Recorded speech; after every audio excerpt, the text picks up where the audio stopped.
My channel. আমরা কিন্তু গ্যাংটক পৌঁছে গেছি। আমরা তোমাকে একটা ভ্লগও জানাইনি যে আমরা গ্যাংটক আসবো। আমরা সিকিম আসার আমাদের প্ল্যান ছিল। আমরা কিন্তু আজকে দার্জিলিং থেকে চলে গেছিলাম যেহেতু।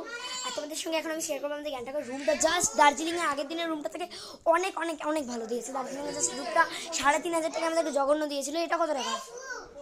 এটা 1500 টাকায় এত সুন্দর একটা রুম দিয়েছে। এরা তো এখান থেকে বালিশ তুলে নিয়েছে।